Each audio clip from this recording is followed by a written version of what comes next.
नमः शिवाय। विश्वनाथ भगवान की जय। महाकालेश्वर भगवान की जय। ओमकारेश्वर भगवान की जय। कुबेरेश्वर महादेव की जय।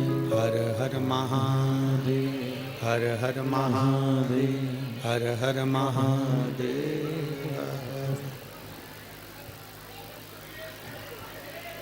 काशी विश्वनाथ ओगरदानी त्रिकालदर्शी कैलाशी अविनाशी भगवान शिव, जिनकी पुनीत पावन शिव महापुराण की कथा संपूर्ण विश्व के कल्याण हेतु बाबा देवाधिदेव महादेव की कृपा से, करुणा से आप और हमको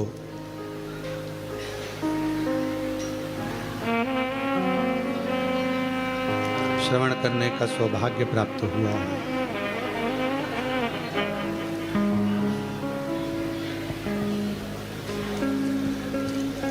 ये पवित्र पावन भूमि कुबेरेश्वर बाबा की ये पवित्र धरा, जहाँ पर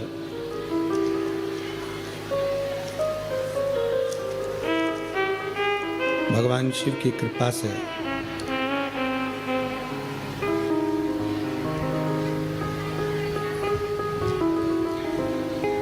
कार्तिक के इस पवित्र अवसर पर, कार्तिक के इस पावन दामोदर मास में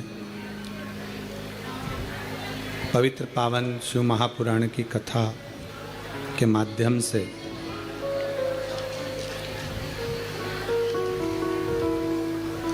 आप और हम सब दामोदर मास में महालक्ष्मी पूजन के पवित्र कथा का लाभ ले रहे हैं और अपने जीवन को सार्थक कर रहे हैं।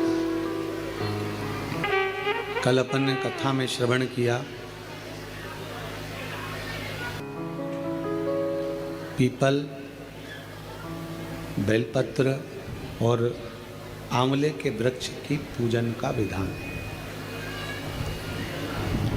उनके पूजन का महत्व। एक कथा के प्रथम दिवस में आप लोगों को सभी ने, शिव भक्तों ने श्रवण किया था कि सभी लक्ष्मी जी को अपने घर में बुलाना चाहते हैं, पर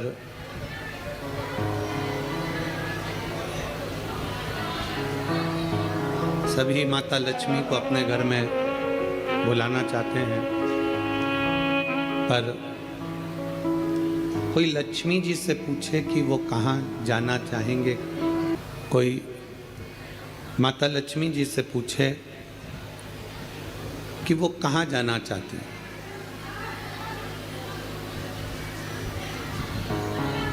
किस स्थान पर वो रहना चाहती हैं, किस स्थान पर वो जाना चाहती हैं।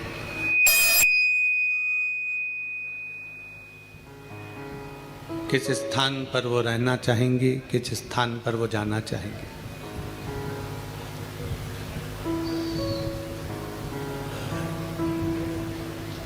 एक आपका विचार होता है कि लक्ष्मी हमारे घर आए, महालक्ष्मी हमारे घर में प्रवेश करे।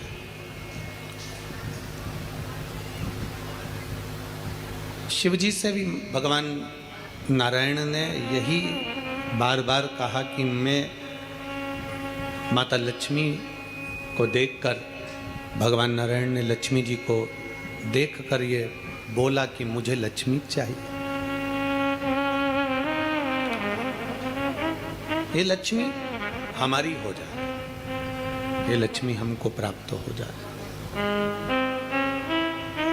ये स्वयं भगवान नारायण भी भगवान शंकर से कहते हैं कि लक्ष्मी हमें प्राप्त हो, ये लक्ष्मी हमें मिले। शंकर भगवान ने माता ख्याति देवी से, शिवजी ने माता ख्याति देवी से केवल एक ही बात कही कि ख्याति माँ, आप लक्ष्मी जी का विवाह मेरे साथ करना चाहती हो।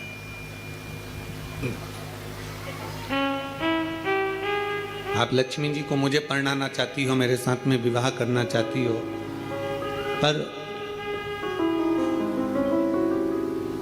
लक्ष्मी को नारायण को दिया जाए तो वो श्रेष्ठता होगी। नारायण से क्या मतलब है?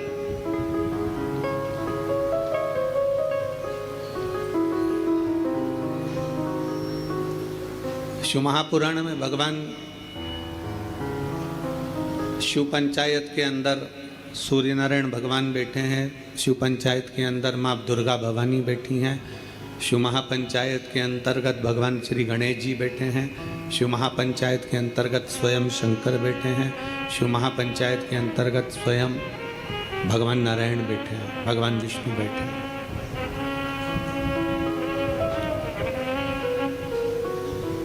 शिव महापंचायत के अंदर ये सब विराजमान। नारायण क्या? लक्ष्मी जी नारायण भगवान को ही क्यों दी जाए? लक्ष्मी जी नारायण भगवान को ही क्यों प्रदान करी जाए? किस लिए? क्यों? शंकर भगवान कह रहे हैं कि लक्ष्मी को ख्याति देवी आप नारायण को दे दीजिए। ख्याति देवी ये लक्ष्मी को आप नारायण को प्रदान कर दो, आप नारायण जी को दे दो। आखिर क्यों, किस लिए? शिव तत्व कहता है, स्कंद पुराण कहती है, क्योंकि नारायण के पास में लक्ष्मी का होना इसलिए जरूरी है क्योंकि नारायण लक्ष्मी को, जो सत्कर्म करने वाले हैं, भगवान नारायण कहते हैं कि संसार का मनुष्य यदि देने की भावना रखेगा, संसार का मनुष्य यदि समर्पण की भावना रखेगा, संसार का मनुष्य यदि परमार्थ की भावना रखेगा, तो ये निश्चित है कि जैसे नारायण परमार्थ का भाव रखते हैं, सबको देना जानते हैं, सबका कल्याण करना जानते हैं, तो लक्ष्मी उनके पास रहती है। उसी तरह संसार का मनुष्य जब परमार्थ का भाव रखेगा तो लक्ष्मी उसके घर में भी अवश्य रहेगी, लक्ष्मी वहाँ अवश्य रहेगी। परमार्थ के भाव में, समर्पण के भाव में, जो हमारे हृदय का भाव है, हम भगवान को जो कुछ समर्पित करें, भाव से हम जो देते हैं, लक्ष्मी हमारे घर में प्रवेश कर जाती है। और शंभु शरणे पड़ी मांगू घड़ी रे घड़ी, दुख का खास नहीं है बिल्कुल भी। दया करी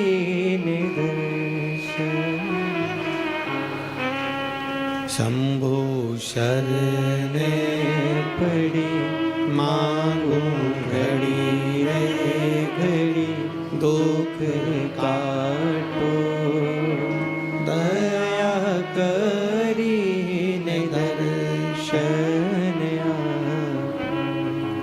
एक परमात्मा का, परमार्थ का जो भाव हो, देने का जो भाव हो, उसमें जो आनंद है, वो आनंद कहीं नहीं।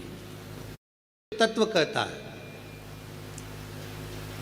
भगवान शंकर की पवित्र कथा कहती है कि 5 जगह से अशांति हमारे घर में प्रवेश करती है। 5 जगह से अशांति हमारे घर में आती है, 5 जगह से अशांति हमारे घर में प्रवेश करती है। 5 जगह से अशांति हमारे घर में प्रवेश कर रही होती है। पहला है संसार से, दूसरा है संपत्ति से, तीसरा है संबंधों से, चौथा है स्वास्थ्य से, और 5वां है संतान से।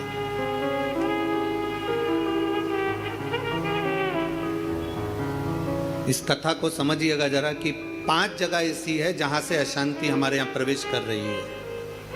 उसमें 5 जगह में एक जगह संपत्ति भी कही है, पांच जगह में से एक जगह संपत्ति को भी बताया गया कि जैसे संसार से भी अशांति प्राप्त होती है। संसार के लोगों में आप सोचते हैं कि मैं संसार में जितना रहूंगा, जितना सबके साथ में रहूंगा, उतना मुझे सुख मिलेगा, शांति मिलेगी। ना ना ना ना, स्कंद पुराण कहती है हो नहीं सकता। संसार के लोगों के लिए आप दुनिया भर का कितना भी सुख प्रदान कर दीजिए, किसी के लिए आप अपनी जान भी निकाल कर रख दीजिए, संसार के लोगों के लिए आप अपनी पूरी संपत्ति भी लुटा कर रख दीजिए, संसार के लोगों के लिए अच्छे से अच्छा वस्त्र, आभूषण, माणिक, मोती, रतन जो कुछ दे सकते हो दे दीजिए, उसके बाद भी संसार के लोग कहे बिना रह नहीं सकते। आपको कहे बिना रहेंगे नहीं। आप कितना भी सुख उनको दे दीजिए, आप कितना भी सुख उनको प्रदान कर दीजिए, आपको वो सुख आप दे भी देंगे। एक व्यक्ति अगर अपने घर की शादी में करोड़ों रुपए खर्च कर कर पूरे घर के मेहमानों को, संसार के लोगों को, सबको बुला ले और सबको बुलाने के बाद में वो सबका सम्मान करे, सबका आदर करे, सबका सत्कार करे, सब कुछ अच्छा करे, सबका आदर भी करे, सबका सम्मान भी करे, सबको खूब दे भी और खूब खूब प्रदान कर दे, उसके बाद भी दुनिया के लोग कह देंगे हराम का आ रहा होगा तो लुटा रहा होगा। ये दुनिया की रीति है, ये दुनिया का क्रम है। संसार का व्यक्ति जितना आप विचार करेंगे कि मैं संसार के अंदर रहूं, लोगों के अंदर विराजमान रहूं, मुझे यश ही यश मिले, तो बहुत मुश्किल है। आप दुनिया का सारा सुख दे दीजिए तो भी यश की प्राप्ति नहीं हो सकती। थोड़ा बहुत मिल गया तो मिल गया, किसी ने कह दिया, किसी को आपने देते रहे देते रहे देते रहे तो मिल गया। संसार अशांति देता है। संपत्ति, शिव महापुराण की कथा कहती है, स्कंद पुराण कथा कहती है कि हमारी संपत्ति भी हमको अशांति देती है। जिसके पास कुछ नहीं वो आराम से रोड के किनारे टाट बिछाकर बहुत मस्ती से सोता है।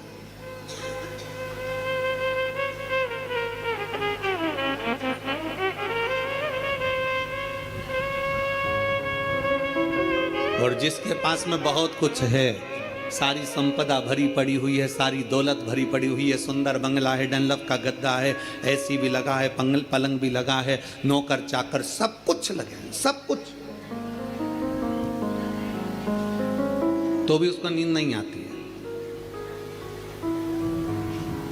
कितना सुंदर कहा गया शिव महापुराण के अंतर्गत, कितनी सुंदर बात कही गई कि शिव महापुराण की कथा, कई लोग कहते हैं गुरुजी आपकी कथा होती है तो वहां 1 किलोमीटर दूर तो गाड़ी रोक दी जाती है। शिव महापुराण की कथा होती है तो पैदल चलकर बहुत दूर तक जाना पड़ता है, बहुत दूर तक।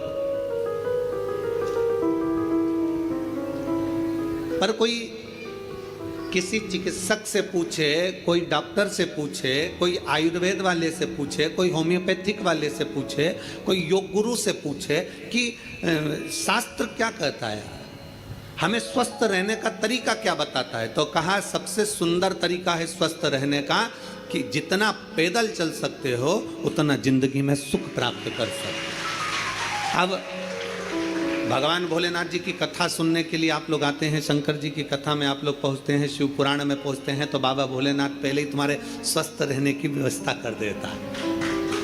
भोले बाबा करता क्या है कि 1 किलोमीटर दूर तो गाड़ी रुकवा देता है। तुम कितने बड़े भी सेठ हो, 1 किलोमीटर दूर गाड़ी रुकवा दी और बड़े प्रेम से पैदल पैदल आराम से चलते चलते चलते चलते कथा में पहुंच गए, आसन लगाया, बैठ गए, बैठने के बाद वापस जाने की तैयारी हो जाती है। शिव महापुराण की कथा कहती है संपत्ति सुख नहीं देती, संपत्ति अशांति दे देती। संपत्ति शांति नहीं दे सकती, वैभव दे देगी। आप डनलप के गद्दे पर सो जाओगे, आप खूब जेवर पहन लोगे, आप अच्छे वस्त्र पहन लोगे, आभूषण धारण कर लोगे, सारा सुख तुम्हारे पास में आ जाएगा, पर शांति नहीं आ सकती। इसलिए बारंबार कहा गया मिलता है सच्चा सुख केवल भगवान तुम्हारे चरण। बाकी के दुनिया का सुख कहीं नहीं प्राप्त हो सकता। दुनिया का सर्वाधिक सुख भगवान के चरणों में। आप कुबेरेश्वर बाबा की धरा पर आए हैं, कुबेरेश्वर बाबा की धरा पर कभी पहुँचे या आए तो कुबेरेश्वर बाबा की धरा पर पहुंचकर तुम कहीं पर भी एकांत में बैठ जाओ, जितनी देर बैठे रहोगे आपको ऐसा महसूस होगा कि मेरा शंकर तुम्हारे आसपास में से घूम कर निकल कर गया है। शिव तत्व की प्राप्ति कहीं और सारे तीर्थ धाम आपके चरणों में। हे गुरुदेव प्रणाम आपके चरणों में। सारे तीर्थ तीर्थ धाम आपके चरणों में। हे गुरुदेव प्रणाम आपके चरणों में। आप जितनी देर बैठोगे परमात्मा के चरणों में, जितनी देर विराजमान हो परमात्मा के चरणों में, जितनी देर बैठे हो उतनी देर तुम्हें शांति है, उतनी देर आनंद है। तो शिव तत्व कह रहा है कि संसार में शांति नहीं है, संपत्ति में शांति नहीं है। शिव तत्व कह रहा है संबंधों में शांति नहीं है। जितने संबंध बनाते चले जाओगे, नहीं साहब हमने इनको हमारा भाई बना लिया, घर का भाई नहीं बनी लिया, भाई बना के बैठे। नहीं साहब इसको हमने हमारी बेटी बना लिया, घर की बहन बेटी को साड़ी नहीं दिला रही और दूसरी बेटी बनाते फिर। नहीं साहब इनको हमने हमारा काका जी बना लिया, तो घर का काका जमीन और जायदाद के लफड़े में पड़ा, आज तक नहीं सुलझ रहा और एक और काका बना के तैयार कर लिया। नहीं साहब ये हमारी बुआ है, नहीं साहब ये हमारा ये है। नहीं, संबंध जितने जितने संसार के लोगों से जोड़ोगे, शिव पुराण कहती है जो हमारा संबंध है जितने लोगों से जुड़ा है उतना ठीक है, पर अलग से कोई संबंध जोड़ने का प्रयास मत करो, अलग से परमात्मा को जोड़ने का प्रयास करो, तो जीवन की सार्थकता, जीवन के साथ परमात्मा को जोड़िए, परमात्मा को अपने करीब लाने का प्रयास करिए, परमात्मा को अपने नजदीक लाने का प्रयास करिए। परमात्मा को अपने करीब में जितना जितना लेकर आओगे उतना उतना सुख और शांति आपके जीवन में आती चली जाए, उतनी शांति, उतना सुख। संसार से, संपत्ति से और संबंधों से शांति की अनुभूति नहीं है। संबंध भी हमको अशांति देते हैं। किसी ने कुछ कह दिया मन अशांत हो गया, किसी ने कुछ बोल दिया मन अशांत हो गया, कहीं किसी ने कुछ कहा अपन घर से निकल कर चले गए मन अशांत हो गया। अच्छा जरा सा विवाद हुआ लोग घर छोड़कर चले जाते हैं। हमको ये समझ में नहीं आता कि घर में तुम रहकर भी शांति का अनुभव नहीं कर पाए तो क्या छिपरा जी के तट पर जाकर, गंगा जी के तट पर जाकर, नर्मदा जी के तट पर जाकर, किसी तीर्थ में जाकर, सबको छोड़कर अकेले घर से निकलकर घर के बाहर जाकर क्या तुम्हें शांति मिल जाएगी? जम के बोलो जरा, नहीं मिल सकती। घर छोड़कर शांति का अनुभव नहीं हो सकता।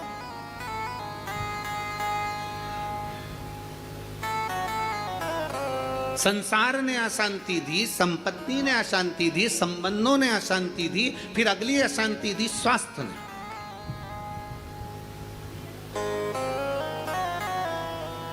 घुटने दुखने लगे, कमर दुखने लगी, पीठ दुखने लगी, अशांति होने लगी, अब मैं बहुत बीमार रहने लगी, मेरे जीवन का क्या ठिकाना गुरुजी, मेरी जिंदगी का क्या ठिकाना।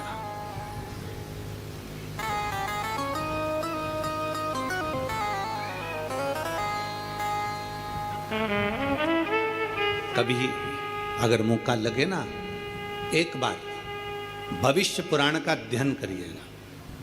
गीता प्रेस गोरखपुर की भविष्य पुराण लीजिए और उसका अध्ययन करिए। भविष्य पुराण का जब अध्ययन करेंगे तो उस अध्ययन में आपको निकलेगा कि परमात्मा ने जब हमको जन्म दिया तो जन्म के समय पर हमारी खोपड़िया में एक मैग्नेट लगा दी, एक चुंबक लगाई।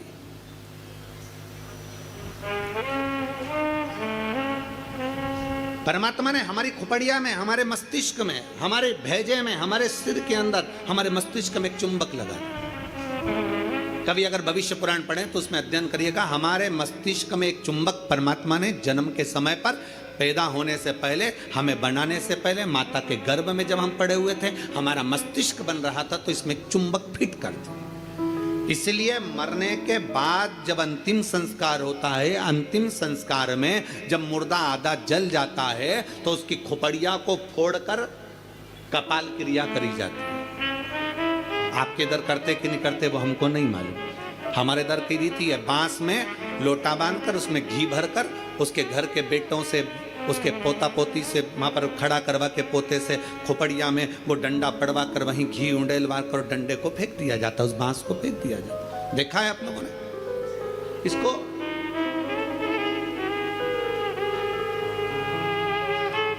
भगवान जब हमें जन्म दिया, परमात्मा ने जब हमको पैदा करा, उस समय पर माथे में, मस्तिष्क में, भेजे में एक चुंबक लगा।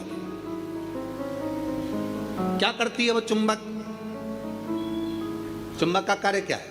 चुंबक का कार्य है, अगर आपने पैसा पैसा पैसा पैसा सोचा विचारा, दिन रात पैसे पैसे में लिप्त रहे, तो व्यक्ति वो मस्तिष्क में जो चुंबक लगी है वो पैसे को अपनी ओर खींचती है। मतलब मनुष्य पैसे को आसक्ति के रूप में अपनाना प्रारंभ कर दे। अब चुंबक का दूसरा कार्य क्या है? अगर किसी बुरे व्यक्ति में बुराइयां देखोगे तो वो बुरे व्यक्ति की बुराई तुम खींचते चले जाओगे। वो तो ऐसी, वो तो वैसा, वो तो वैसा, हर व्यक्ति में बुराई, क्योंकि तुम्हारे भीतर में जो भेजे में चुंबक भरी है वो बुराइयां ही खींचेगी। और अगर तुमने किसी व्यक्ति में अच्छाई देखना प्रारंभ कर दी तो तुम्हारे मस्तिष्क में जो चुंबक लगी है वो दिन रात हर व्यक्ति में अच्छाई को ढूंढना प्रारंभ कर देगी, अच्छाई खींचना प्रारंभ। एक चुंबक लगी। अब ये बात तो अपने तक हो गई। अब मेन बात पर जाओ, मुख्य बात पर। मस्तिष्क में चुंबक लगाकर परमात्मा ने हमको पैदा करा है, एक आकर्षण देकर हमें पैदा करा है, एक चुंबक लगाकर हमें पैदा करा है। चुंबक जब पैसे को खींचती है तो पैसा ही पैसा सोचने में आता है, बुराई खींचती है तो बुराई बुराई हमारे अंदर आती चली जाती है, किसी का क्रोध खींचती है तो क्रोध हमारे अंदर आता चले जाता है। उसी तरह अच्छाई किसी की खींचती है तो हमारे अंदर अच्छाई आती चली जाती है। उसी तरह चुंबक बीमारी को भी खींचती है। हम जब एक बीमारी के बारे में सोचते जाते हैं, मेरे पाँव, मैंने सुना है किसी को पेट में बच्चादानी में गांठ पड़ गई तो मालूम पड़ा कि उसको कैंसर हो गया। मैंने सुना है किसी के घुटने में अगर प्रॉब्लम हो गई तो उसका घुटना बदलाना पड़ा, मालूम पड़ा उसमें ग्रीस कम हो गया। मैंने सुना है कि किसी के हृदय में छेद हो गया, किसी के हृदय में कुछ हो गया, किसी के चेस्ट में गठान पड़ गई तो कैंसर बता दिया गया। ये हम जरा सा हमारे शरीर में दर्द हुआ और हमने वो सोचना प्रारंभ कर दिया। क्या सोचा हमने? कि उसको कैंसर हो गया था, उसकी किडनी खराब हो गई थी, उसका लीवर खराब हो गया था, उसके साथ में यह हो गया था, उसके घुटने बदलवाए, उसको गुजरात ले गए, उसको राजस्थान ले गए, उसको वहां ले गए और उसका शरीर में यह करवाया। आंख में प्रॉब्लम हुई तो आंख के बारे में सोचते रहे, सोचते रहे, सोचते रहे। अर्थात हमने इतनी बीमारी का सोच लिया, इतनी बीमारी का सोच लिया, बीमारी वो थी नहीं, पर हमने सोच सोच के चुंबक जैसे उसको खींच कर अपने अंदर वो बीमारी को इकट्ठा कर लिया। आखिरी में वो बीमारी हो गई। ये हमारे भीतर की चुंबक है जो हमें खींच रही है। छोटी मोटी गठान हो जाए ना, कभी मत सोचना हाओ ऐसी तो होती रहती है। दवाई खाऊंगी, शंकर पे चढ़ा हुआ जल पीऊंगी, डॉक्टर को दिखाऊंगी, सारी जांचें कराऊंगी, जो डॉक्टर बोलेगा सारी जांच कराऊंगी। और मेरा विश्वास कहता है डॉक्टर के अनुसार चलकर, क्योंकि डॉक्टर भी शिव का एक रूप है, उसके अनुकूल चलकर मैं ये दवाई ले लेकर, कुंदकेश्वर महादेव का नाम लेकर, मेरी सारी गठान गल जाएगी। जब तुमने सोच लिया गल जाएगी, गल जाएगी, गल जाएगी, मतलब गल जाएगी। राजा आओ आओ आओ, ये देखो मैसेज, मतलब गल जाए। तुमने सोच लिया कि नहीं, वो डॉक्टर तो बोल दिया है कि इसकी ऑपरेशन कराकर निकलवाकर जांच करने जाएगी और मुंबई भेजी जाएगी। आधी तो टेंशन में मर गई, कहीं कैंसर कैंसर कैंसर, सोच सोच सोच सोच, आखिरी में सोच वही। एक पत्र है, हम चाहते नहीं थे कि ये, हमारा मन नहीं था कि 3 दिन की कथा में पत्र पढ़ें, पर आया है।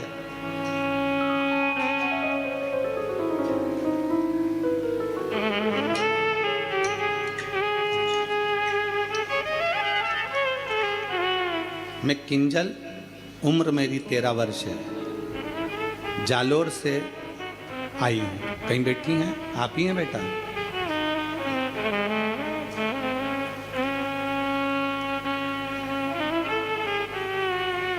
मम्मी आई है साथ में, आप ही आए, घूम के उधर से आ जाओ, उधर से घूम के इधर। मैं किंजल, उम्र मेरी 13 वर्ष है, जालोर से हूँ गुरुजी। बाबा सबका जीवन बदल देते हैं, लेकिन मेरी मम्मी को तो नया जीवन दे दिया मेरे बाबा ने। मेरी मम्मी को 4th स्टेज का कैंसर था। डॉक्टर ने बोला था घर ले जाओ और सेवा करो। पत्र को आप लोग आस्था चैनल पर पढ़ सकते हैं। घर ले जाओ और सेवा करो। मेरे पापा महादेव को रोज जल चढ़ाते थे, लेकिन मेरी मम्मी को उन पर विश्वास नहीं था। लेकिन बाबा की ऐसी कृपा हुई कि 4th स्टेज का कैंसर भी बाबा ने केवल जल का आचमन करने से और रुद्राक्ष का जल पीने से ठीक कर दिया। 4th स्टेज का कैंसर भी बाबा ठीक कर दिया।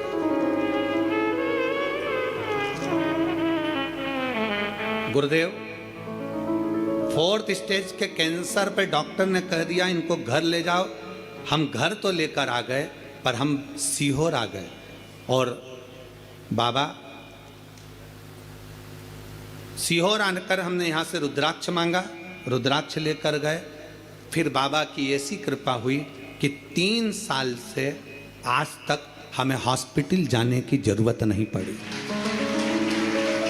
शिव तत्व की प्राप्ति। और गुरुदेव एक बात और कहना चाहती हूँ, हॉस्पिटल नहीं जाना पड़ा और बाबा ने ऐसी कृपा कर दी कि मेरे पापा को नौकरी भी बाबा ने दिलवा दी। बाबा, हम प्रत्येक मंदिर में जाकर बाबा को नमन करते हैं, जल चढ़ाते हैं। आज मैं बाबा को प्रणाम करने के लिए आई हूं। शिव तत्व की प्राप्ति। आ जाइए।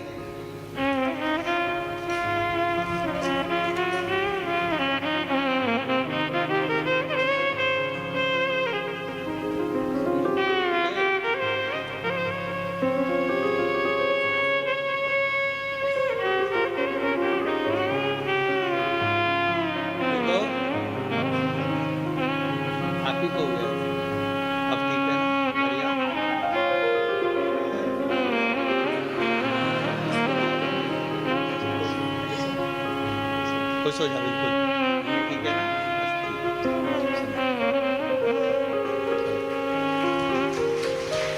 अरे लुटा दिया माला माले ने, कर दिया माला माल काशी वाले ने।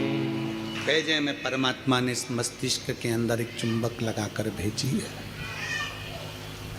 अच्छा सोच रहे हो, अच्छा होगा।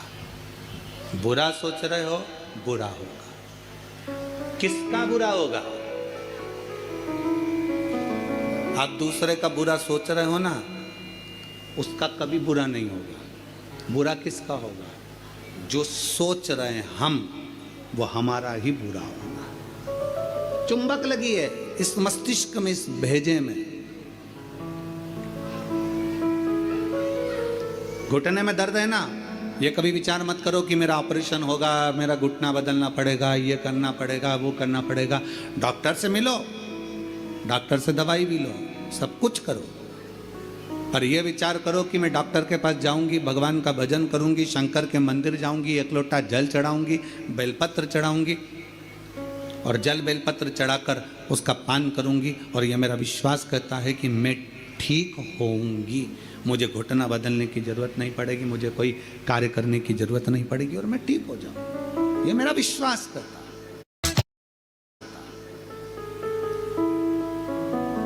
ये मेरा भरोसा कहता है। चुंबक लगी है एक मस्तिष्क के अंदर, एक आकर्षण परमात्मा देकर भेजता है। चलो एक प्रैक्टिकल कर कर देखिए। आप सब एक प्रैक्टिकल करो। जितने लोग कथा को आस्था चैनल पर सुन रहे हैं, जितने लोग फेसबुक यूट्यूब पर सुन रहे हैं, जितने लोग कुबेरेश्वर बाबा की धरा पर सुन रहे हैं, दीपावली के बाद, दीपावली के पहले या कल परसों से एक विचार करना कि मुझको ये खाना है या मुझको ये लाना है, या मेरी पास में धन नहीं तो धन की व्यवस्था, मुझे 5,000, 2,000, 3,000, 15,000 की जरूरत है और वो मुझे चाहिए। 3, 4, 5 दिन, 8 दिन, 10 दिन तक सोचते रहो, विचार करते रहो। चाहिए मुझे, कहीं से व्यवस्था हो जाए, बाबा कुछ भी करे, कैसे भी आए, मुझे पाना। भोजन के लिए विचार करो कभी कि मुझे भोजन लग चाहिए, मुझे आज ये खाना है, मुझे 5 दिन बाद 10 दिन बाद मेरा मन है कि मुझे ये प्राप्त करना है। धीरे धीरे धीरे धीरे वो चीज़ आपके पास आती चली जाए, अपने पास आ। अच्छा सोचिए, अच्छा विचारिए। जब अच्छा सोचेंगे, अच्छा विचारेंगे, अच्छा सोचेंगे, अच्छा विचारेंगे, अच्छा कर्म करेंगे तो निश्चित है कि अच्छा हमें मिलेगा। हम हमेशा जरा सी बीमारी आई, जरा सा रोग आया, जरा सी तकलीफ आई, जरा सा कष्ट आया, जरा सी तकलीफ में हम विचार करने लगते हैं कि मुझे ये तकलीफ हो रही। तो शिव महापुराण की कथा कहती है, शिव तत्व कथा है, 3 दिन की शिव चर्चा कुबेरेश्वर बाबा की धरा पर जो हो रही है, उसमें आज विराम दिवस की कथा कहती है। अशांति हमको संसार भी देता है, अशांति हमको संपत्ति भी देती है, अशांति हमको संबंध भी देते हैं, और अशांति हमको स्वास्थ्य भी देता है। हम सोचने में पड़ जाते हैं, मुझे ये प्रॉब्लम हो गई, मुझे ये तकलीफ हो गई, मुझे ये कष्ट हो गया, मुझे ये तकलीफ होती चली जा रही, हमारे भीतर से अशांत होते चले जा रहे, भीतर से हम अशांत होते चले गए। शांति गई। 4 स्थान अशांति के तो ये बता दिए, और 5वें नंबर पर बता दिया संतान। 5वें नंबर पर कहा कि संतान भी अशांति दे जाती है। संतान,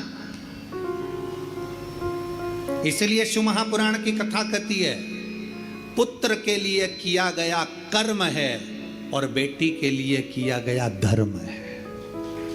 धर्म है, पुत्र के लिए करना ये तुम्हारा कर्म है। मेरे को दुकान लगाना है, बच्चों को सेटल करना है, बच्चों को ये करना है, बच्चों को वो करना है, मेरे बेटे के लिए ये व्यवस्था करना है, मेरे बेटे की शादी करना है, मेरे बच्चे के लिए ये करना है। पुत्र के लिए करा गया ये कर्म है।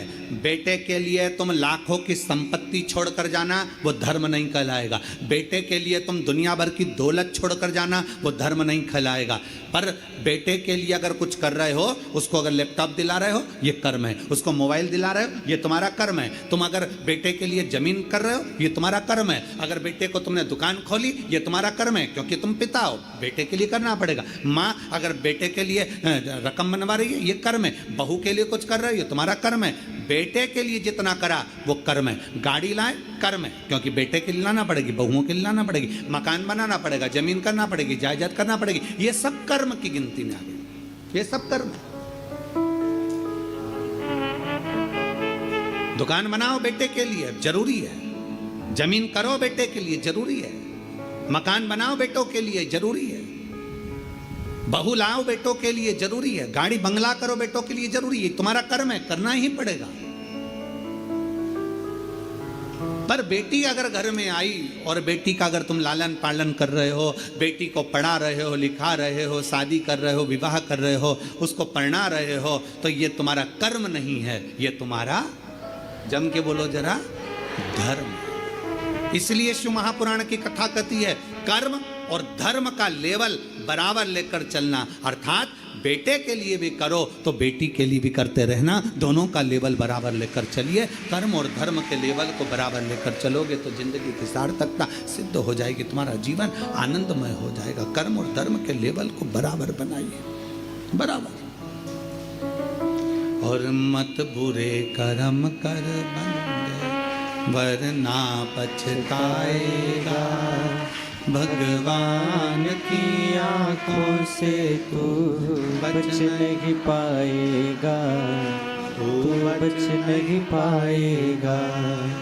अरे ओ अज्ञानी मत कर नादानी, अरे ओ अज्ञानी मत कर नादानी। तेरे कर्म का फल भी तू ही पाएगा, जैसा किया तूने तेरे आगे आएगा। मत बुरे कर्म कर बंदे, मत बुरे कर्म कर बंदे, वरना पछताएगा। भगवान की आंखों से तू बच नहीं पाएगा, तू बच नहीं पाएगा। अपने कर्म का लेवल और अपने धर्म का लेवल दोनों को बराबर कर कर चलिए। कर्म को और धर्म को बराबर बना कर चलिए। कर्म और धर्म दोनों बराबर।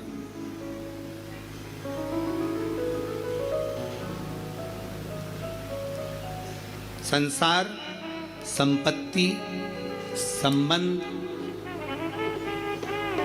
संतान, स्वास्थ्य, ये सब अशांति को प्रदान करते हैं या अशांति देते हैं। 4 जगह की अशांति को आने से आप रोक सकते हो।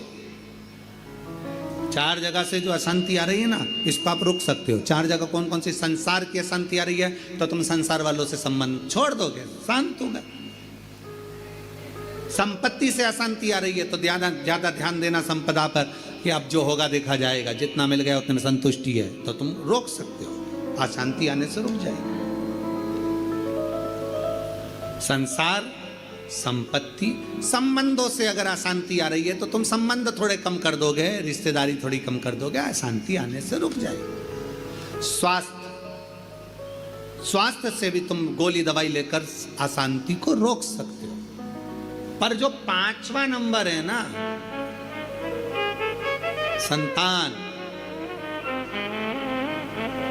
इसको तुम कभी जिंदगी में नहीं रोक सकते। इसकी ओर से तो तुमको धीरे धीरे अशांति आती ही रहेगी। तो कोई महाराज तुमसे कह दे कि महाराज की मैं तुम्हारी बहू को अच्छा कर दूंगा, बेटे को अच्छा कर दूंगा, तुम्हारे बेटी को सुखी कर दूंगा, तुम्हारे जमाई को अच्छा कर दूंगा, तुम्हारे परिवार को अच्छा कर दूंगा। कोई तुमसे कह दे कि मैं तेरे बेटा बहू को अच्छा कर दूं, कोई तुमसे कह दे कि मैं तुम्हारी बेटी दामाद को अच्छा कर दूं, कोई तुमसे कह दे मैं तेरे पोता पोती को अच्छा कर दूं, कोई कह दे तुमसे कि तुम्हारे नाती पंती को अच्छा कर दूं। ना ना ना, शिव पुराण कहती है 4 जगह से आने वाली अशांति को रोका जा सकता है, पर संतान की ओर से अशांति को रोकना कठिन है।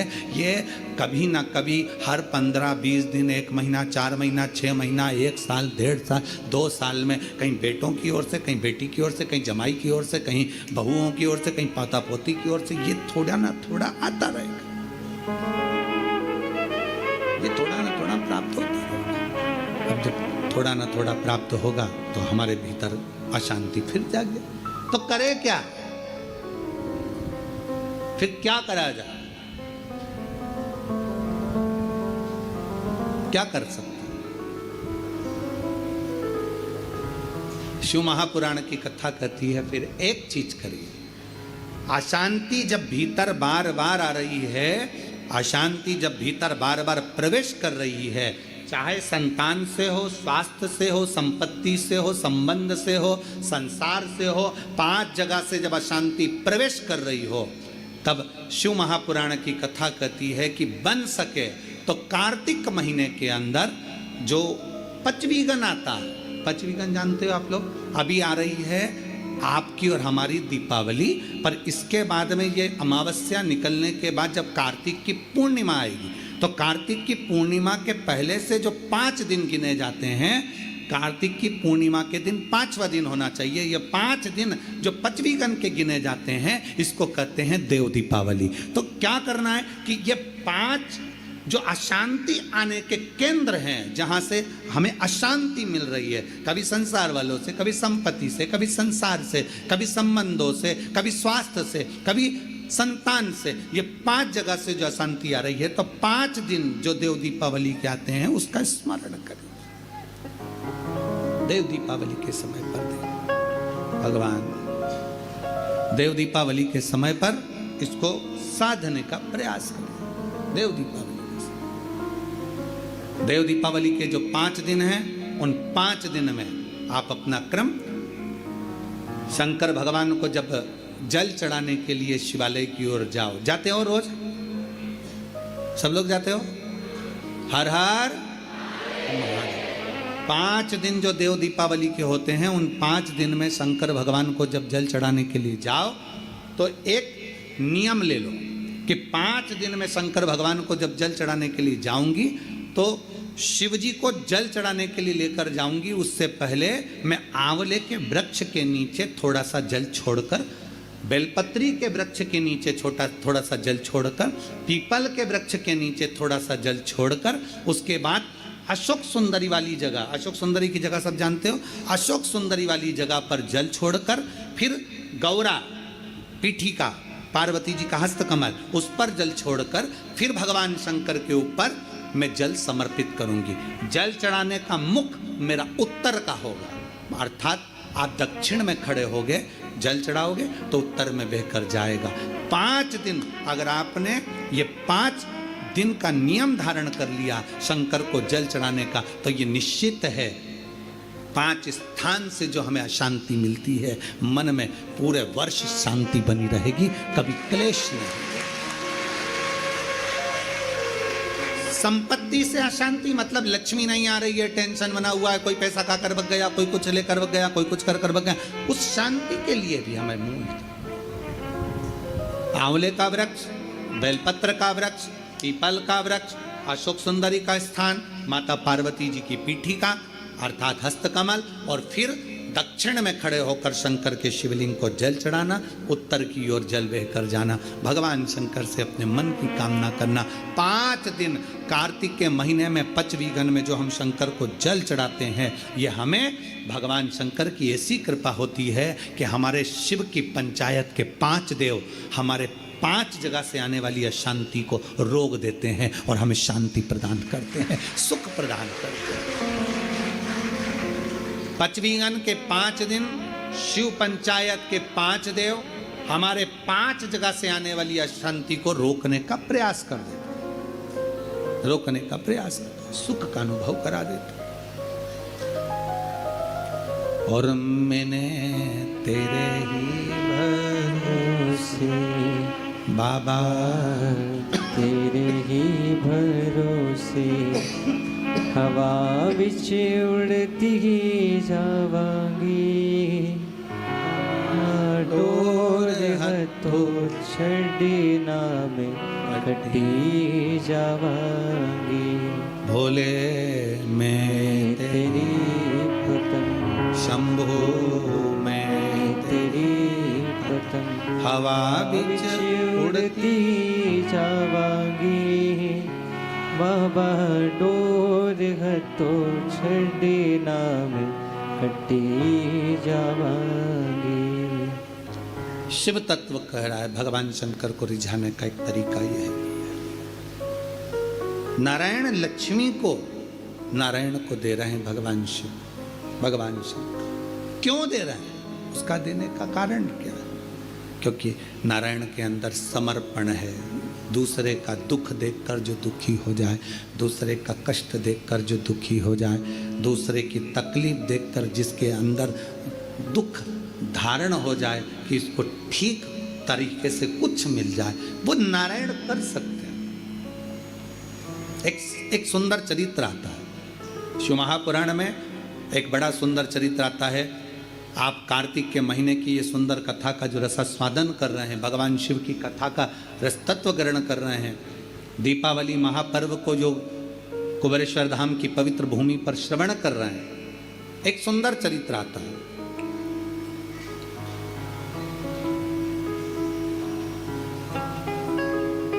कांचीपुरम में एक चक्रवर्ती, कांचीपुरम में एक चक्रवर्ती राजा, चोल राजा रहते थे। बड़ा अच्छा राजा था, सबके प्रति समर्पण का भाव है, सबका सम्मान करना, सबका आदर करना, सबका सत्कार करना, सबको अच्छा देना, सबका अच्छी व्यवस्था करना, सबके प्रति समर्पण का भाव रखते और होना भी चाहिए।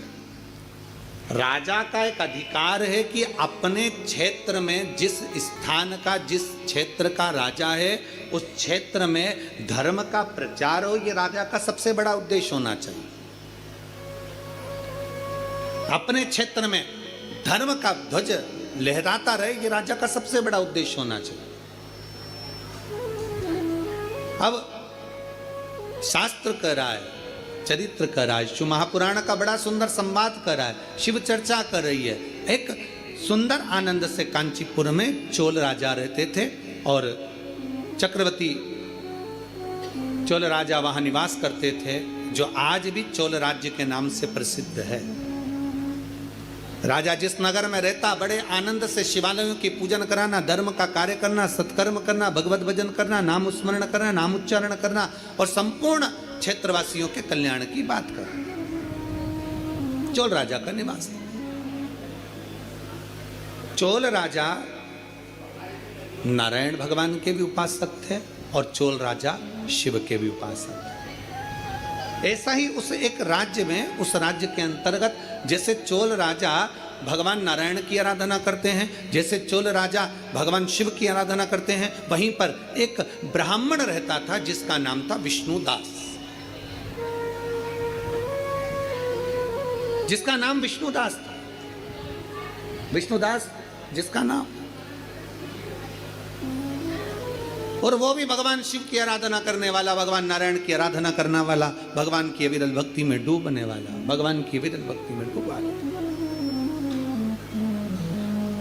और मैंने तेरे ही भरोसे बाबा, तेरे ही भरोसे हवा बीच उड़ती जावांगी बाबा, डोर हर तो छड़ी नामे मैं कटी जावांगी। भोले मैं तेरी पतंग शंभु मैं तेरी पतंग। चोल राजा शिव की और नारायण की आराधना में लग जाता तो भगवान एक ब्राह्मण रहता जिसका नाम था विष्णुदास। विष्णुदास वो भी भगवान शंकर की आराधना में डूबा रहता, शिव स्तुति में डूबा रहता, शंकर की भक्ति में डूबा रहता, शिव तत्व में डूबा रहता। प्रतिदिन शिवालय जाना, शंकर की भक्ति करना, शिव की आराधना करना।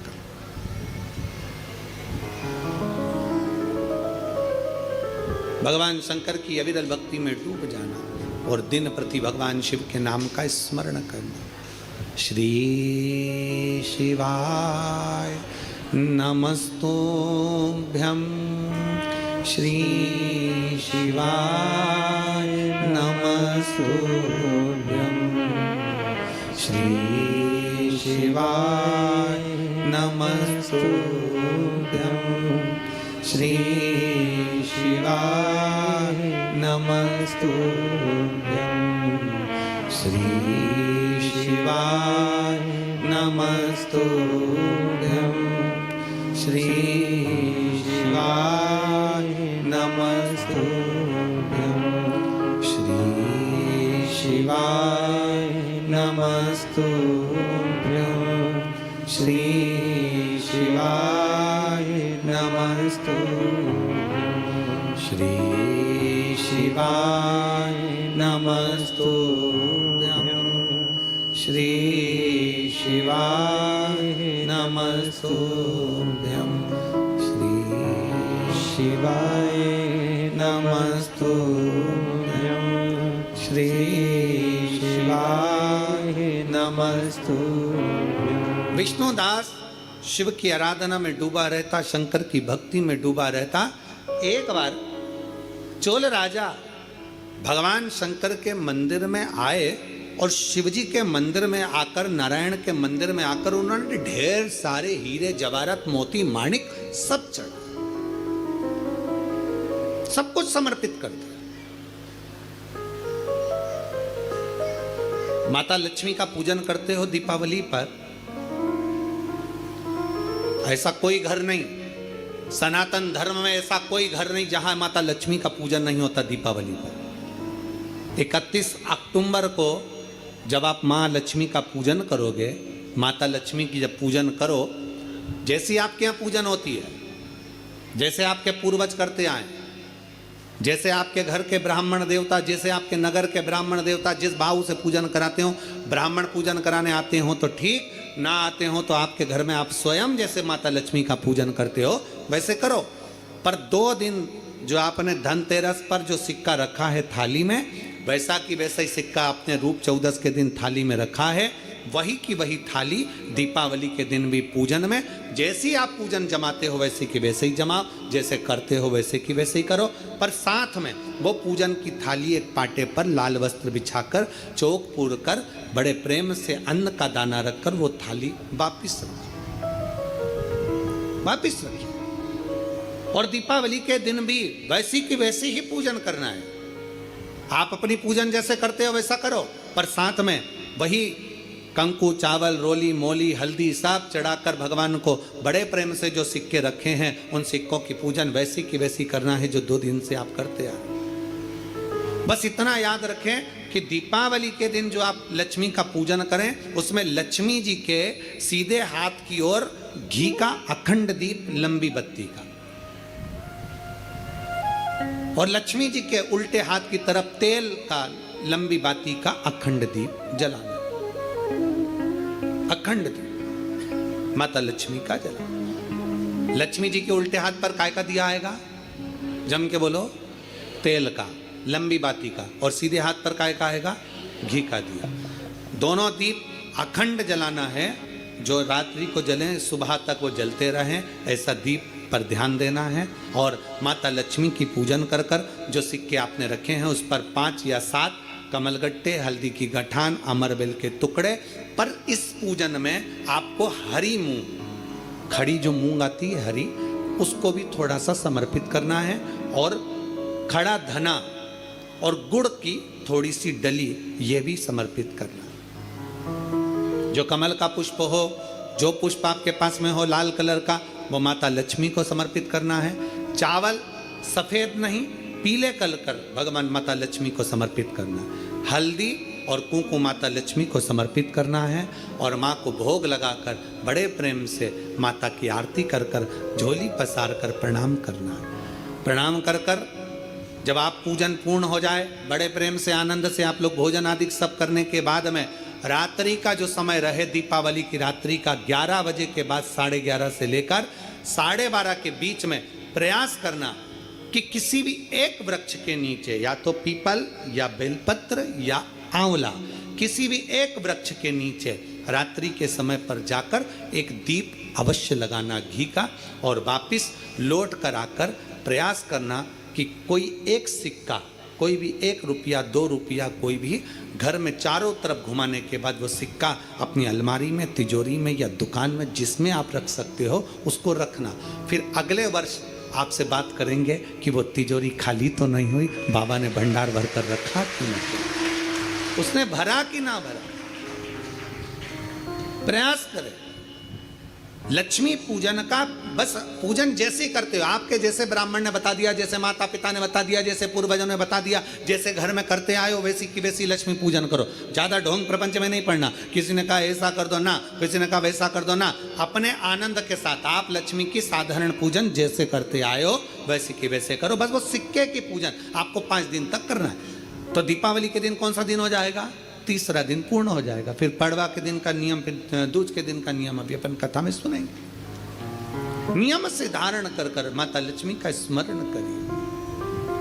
और धीमा बजाओ भोलानाथ डमरू, धीमा बजाओ, धीमा बजाओ भोलानाथ डमरू, धीमा बजाओ, ओ धीमा बजाओ भोलानाथ डमरू, धीमा बजाओ, धीमा बजाओ भोलानाथ डमरू, धीमा बजाओ, धीमा बजाओ बाबा, धीमा बजाओ, धीमा बजाओ भोला, धीमा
सुन के ब्रह्मा